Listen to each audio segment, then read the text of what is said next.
Hi, everybody, and welcome to this edition of the Boon of Wireless Podcast, now part of Wirelo. Yes, Wirelo, revolutionizing the way businesses in the wireless industry connect, collaborate, and thrive. As a premier B2B marketplace, Wirelo's platform is designed to cater specifically to the needs of the wireless store vendors in America. Wirelo.com.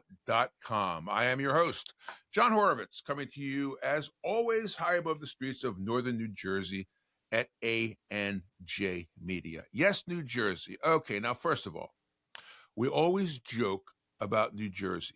I have to tell you from the bottom of my heart, we really do love it here. And my family has made New Jersey our home for over 40 years. But a study was done about 2 years ago with a simple question asking, just curious, what do you think about New Jersey? And here are some of the top answers. 1, it's one of the worst states. If you think New Jersey is great, travel literally anywhere else and you'll be amazed.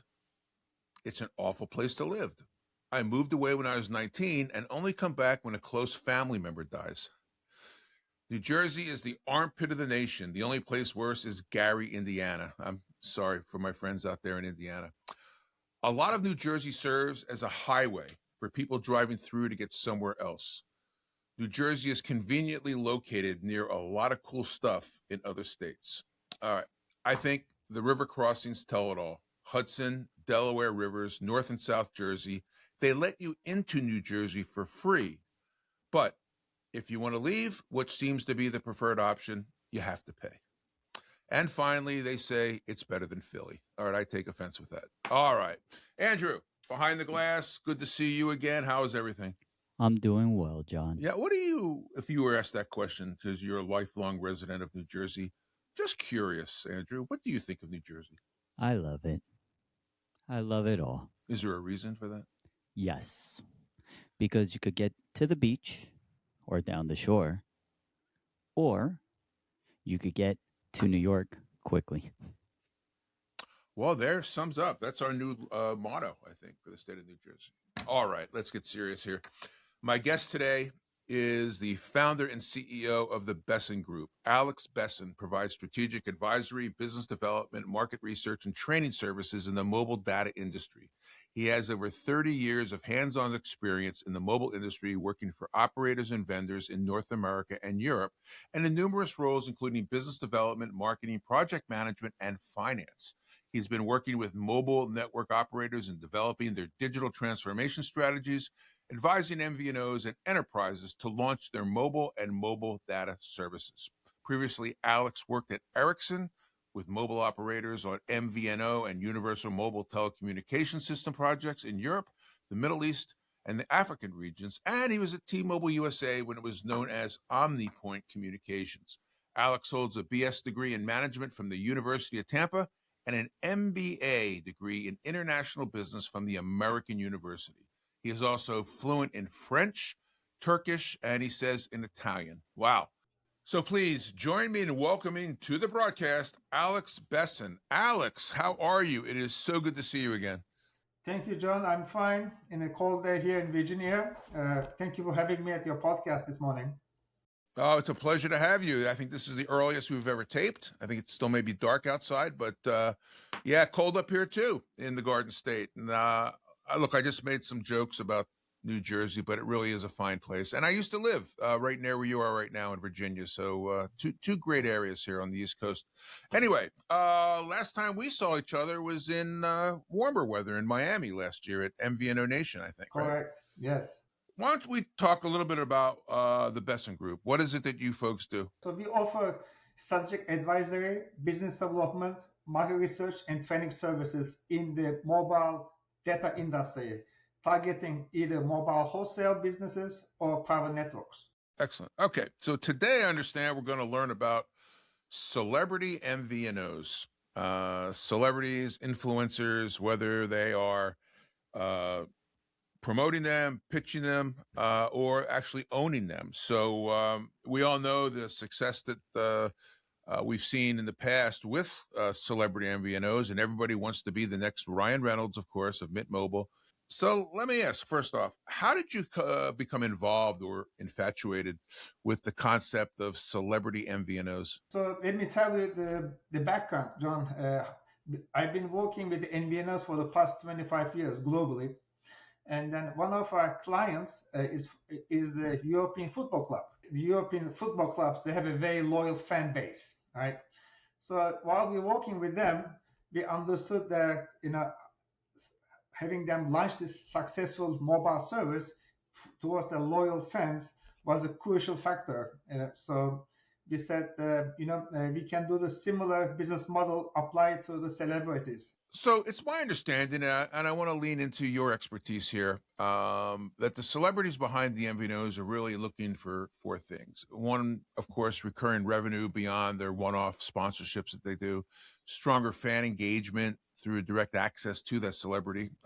Let's see, exclusive partnerships and experiences that drive long-term loyalty, bundle products and services to increase the per-user revenue. Can you comment on these factors and these items that these celebrities may be looking for? And are there more that I may have missed? Yeah, I think you got most of them, John. We believe the celebrity MVNOs is the opportunity for them is to become a lifestyle platforms, combining mobile content, community, and commerce, right?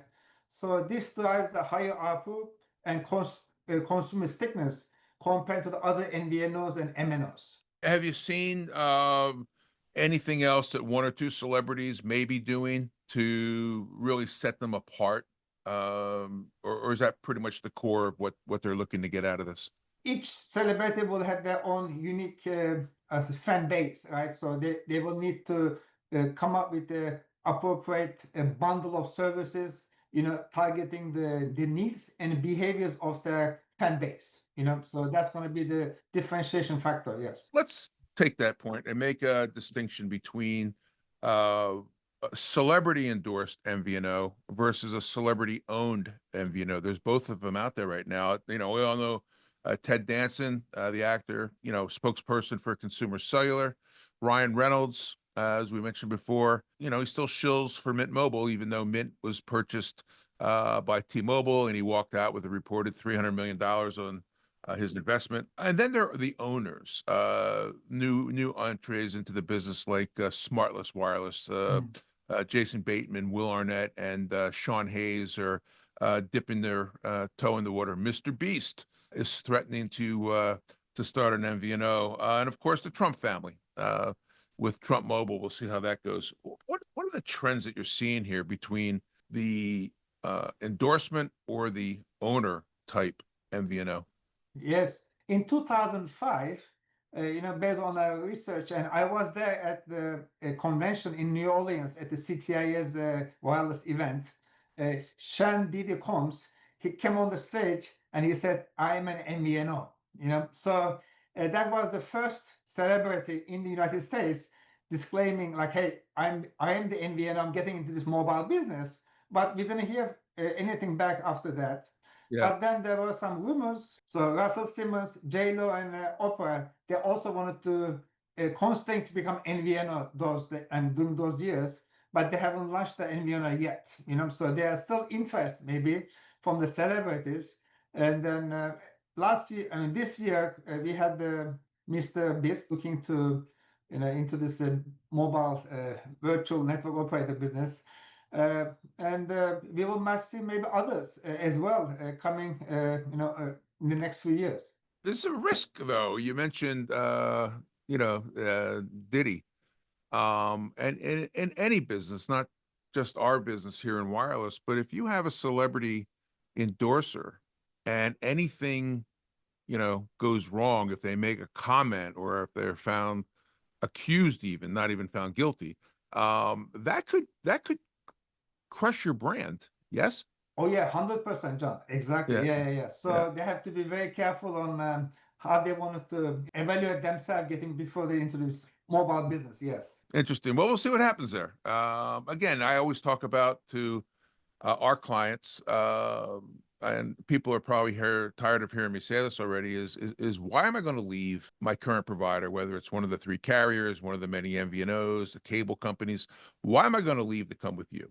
What is your quote differentiator? You said niche in the Yes, very beginning. Yeah. yes. So Why am I gonna leave to come with whoever celebrities and Smartless, for example? each celebrity, they have their own unique set of fans, loyal fans, right? They have the brand equity that associate themselves with, and then so they need to come up with the packages or mobile bundles according to the needs and behaviors of their fans, so, and then provide the service, without any technical difficulties. Which I think in today's infrastructure with the carriers that uh, the technical difficulties have pretty much been solved.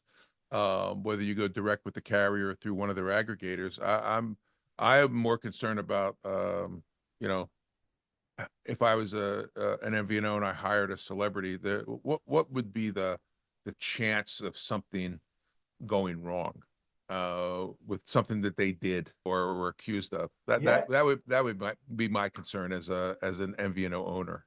So for celebrity MVNOs, the ultimate business model, we're going to come to that, is to evaluate the MVNAs, right? The mobile virtual network aggregators, because there are many of them in the market, and they do not have they need to hire consultants like us Yeah. in order to do that evaluation, right? Right. So this is, I think that's what I'm referring to, technical, selection of the MVNAs, right? So which one is appropriate for the celebrity, right? And they have to look at the technical competence. They're going to look at operational excellence, right? They're going to look at the commercial strength and what about the strategic value that this MVNAs bring to celebrity MVNOs. Not just the platform itself, but additional services that they can offer, right? Yeah.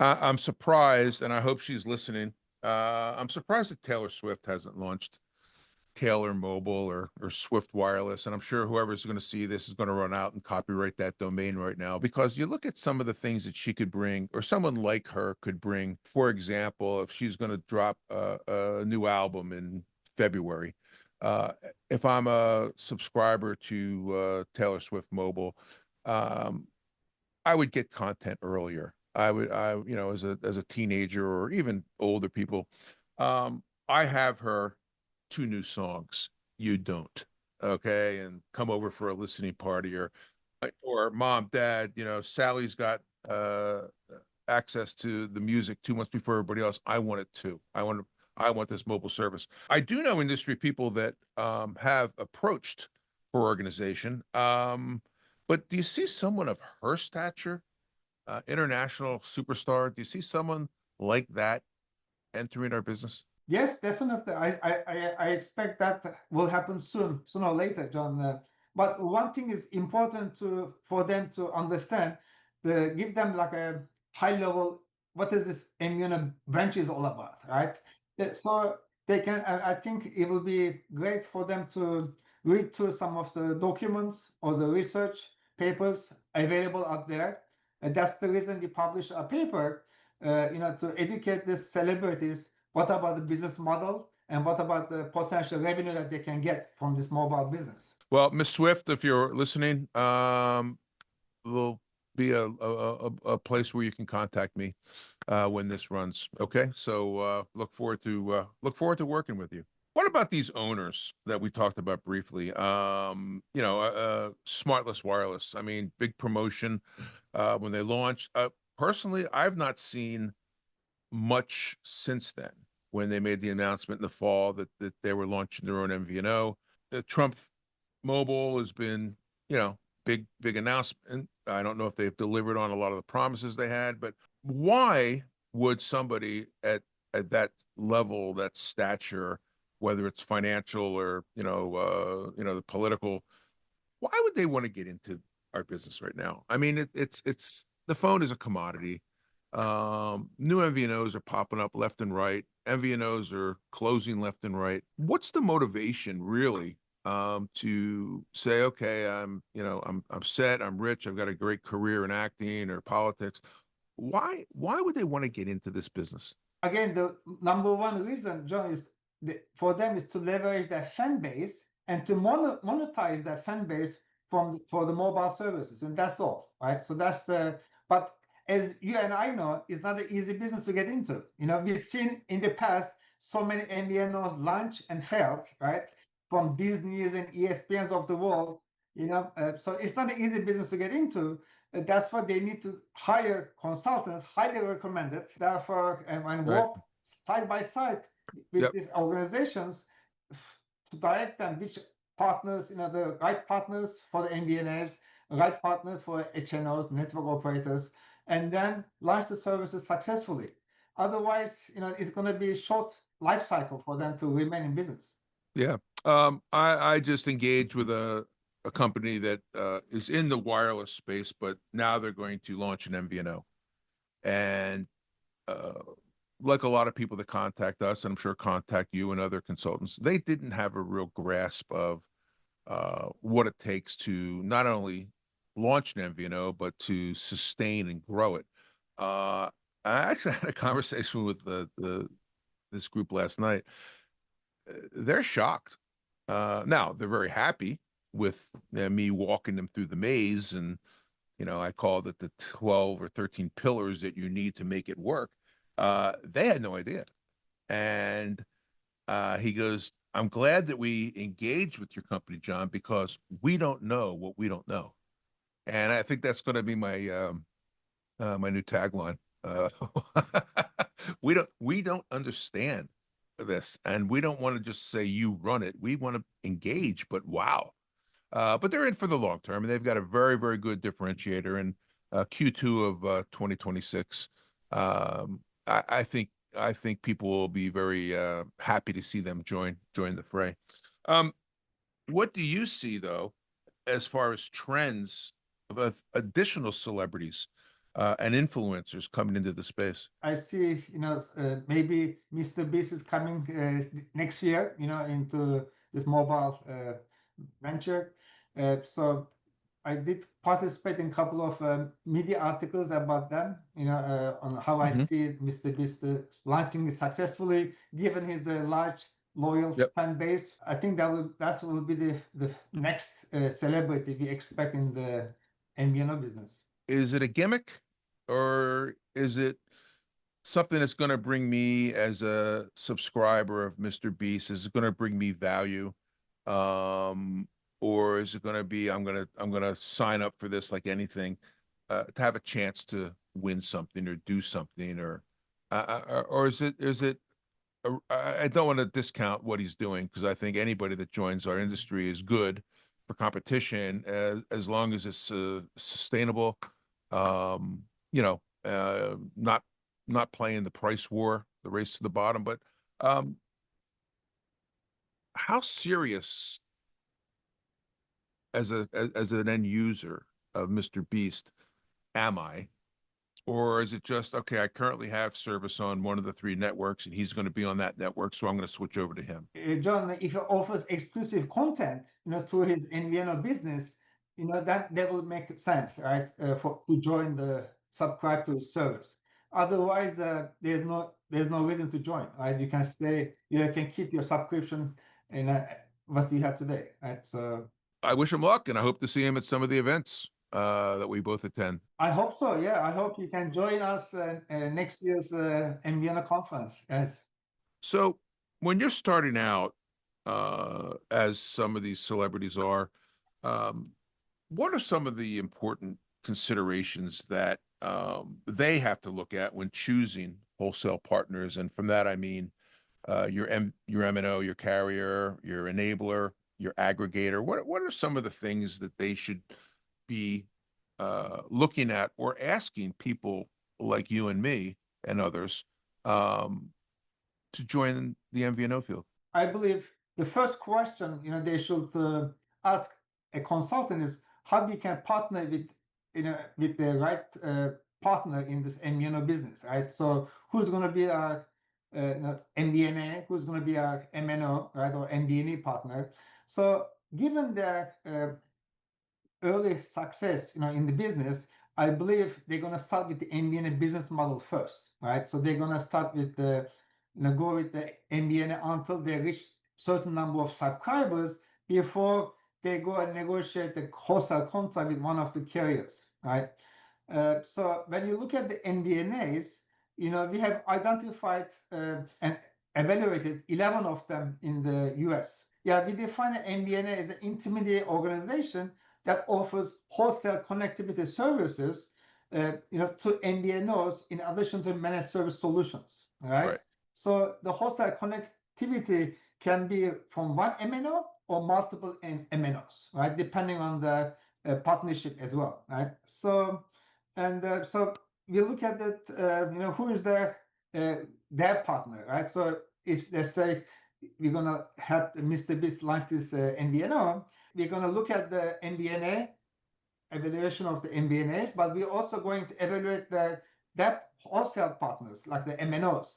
I will looking at the coverage, looking at the spectrum holdings, network capacity, traffic, analysis, what is the network traffic like, to make sure that their fans, the target subscribers are within their expectations, right? So that way, when they launch the service, there is no network congestions, there is no coverage issues in the market. Is there, without mentioning any names, is there an aggregator out there that can provide all three networks? I know that. Yes. I don't. Yes. There is. Oh, yes, I know. well, I know there is. Yes. Because that's one of the things when people want to offer all three, and you go direct with the carrier. There's a volume and a financial commitment there, and that's why most people shy away from having multiple carrier relationships directly. But if there is an MVNA out there that could satisfy that need, the connectivity, the APIs are already run to all three of the carriers. That's interesting. That may be a differentiator for the aggregator, and that could be a good way to bifurcate your business based on, like you said, coverage. Hopefully, the pricing is the same, so you can have the same rate plan available to your customers as an MVNO at the same pricing. You're not going to say, well, on this carrier it's this, on this carrier it's that. You let them choose based on the service, the coverage. Yeah. Okay. Interesting. I want to add something else. We are in the process of completing our evaluation criteria for the MVNAs here in the US. We're going to release it next year. We have come up with our own criteria how to evaluate these MVNAs. Well, it certainly is an interesting trend that's going on right now. There was kind of a blip in celebrity and then settled and now back again. What's your overall feeling on the life cycle of a celebrity endorser? First of all, I mean, we talk about Q ratings. We talk about, a lot of people said that Mint got Ryan Reynolds at the top of his likability and everything else.